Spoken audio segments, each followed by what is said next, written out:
Alright, so I'm gonna start this video up just trying to figure out how best can I show how to set up TD Ameritrade. So I'm going to start first with the chart setup, right? And so we can see this regular chart setup right here. This is where our time frames would be, and this would be the studies tab, right, for the time frame.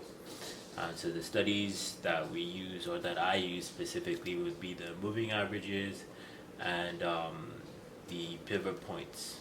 I find that these really help me when trading SPX, which is what I mainly trade, right? So yeah, so we have this main field, which is our chart view.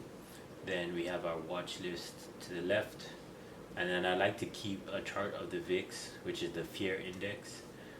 Simply, if the VIX is going down, then the stock should be going up. That's typically, how they correlate. So I just like to watch that, and I also like to put this on a 1 hour time frame because it removes the excess noise. It gives me a long-term view of what the market is doing, right? Then under the charts field, I move to the flexible grid, and in the flexible grid, there's basically four charts that I have to put on, and that's just me personally. If you go to the where is it at? The top right, yeah, and it says customized grid.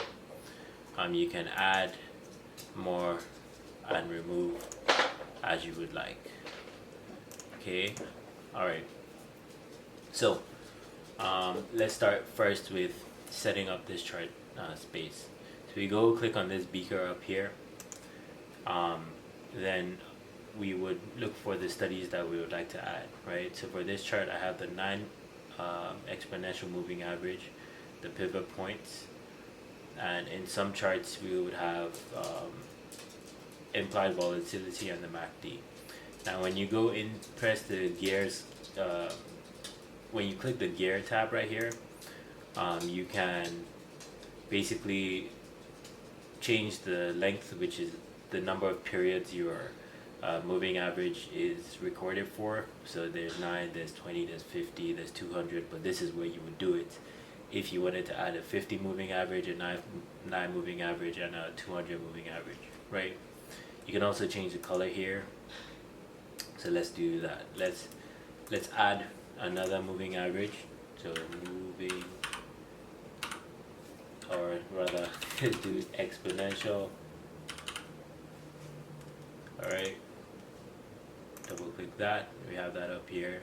Go to settings, 1, 2, and let's change this to 20, and let's change the color to white. Okay, apply, boom, you see that it shows up there. Great. The other study I use are the pivot points.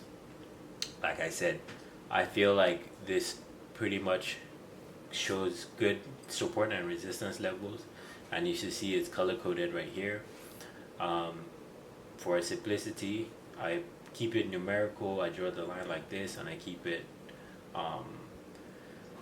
choose this style, right? So if we go through R1, R2, pivot point, S1, S2, they all show the same thing, and to show the plot, you just check this box right here. Okay, so we apply that, and that basically gives us our chart, basically how our chart looks, right? Let's move to the flexible grid. Now, like I said earlier, there's 4 things I like to look at: the S&P 500, the comp, or the Nasdaq composite. So this is the Nasdaq, and then the Dow. The 3 major indexes that the market follows are these 3 right here. This pretty much gives you a good idea of how the market is moving at a specific time relative to each other, right? So then you can watch the Nasdaq, the Dow Jones, and the S&P 500. Now this symbol /ES is the E-mini S&P 500 index, the futures index, which basically just gives me an idea of how the market was trading before hours, so how futures traders see the market moving. It's all good information. Now if you see on the top right, we have this symbol link right here.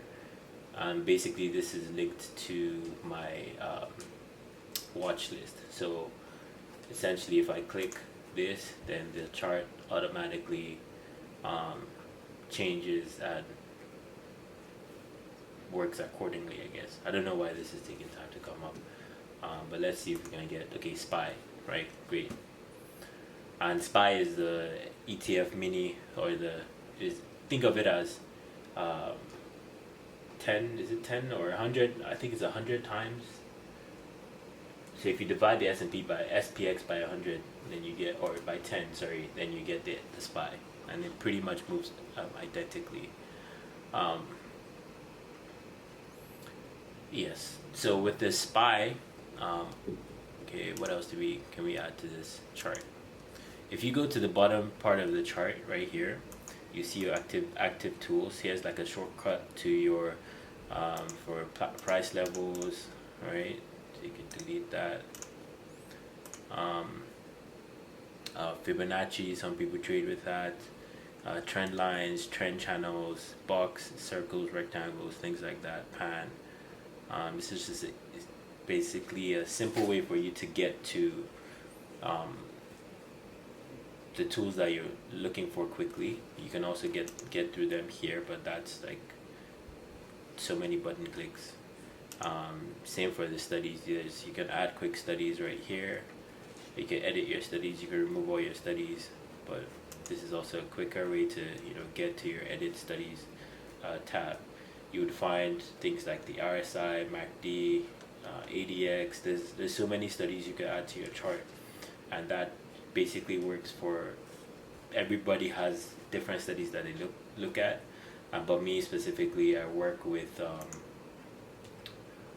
what do I work with? I work with the moving averages, the pivot points, moving averages, pivot points, and yeah, that's pretty much it for TD Ameritrade.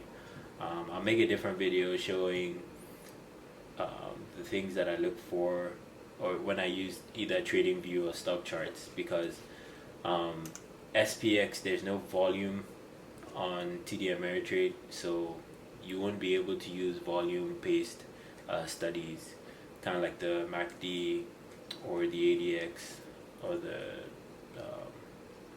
Chai oscillator. So these are different studies that I use on TradingView. So in the next video, I'm gonna go ahead and show that. But yeah, this is basically how I set up my chart and how you can too. I guess bonus tips as well. You can make as many grids as possible as you want on your main chart setup, so you can have all these charts coming up, and then you can link them to different watch lists with this right here. Alright, so I typically just have this one on there, but you can have as many as, not as many as you want, but as many as they'll let you to look through everything. Right. What else do we have? Okay, so we've gone through charts. Okay, then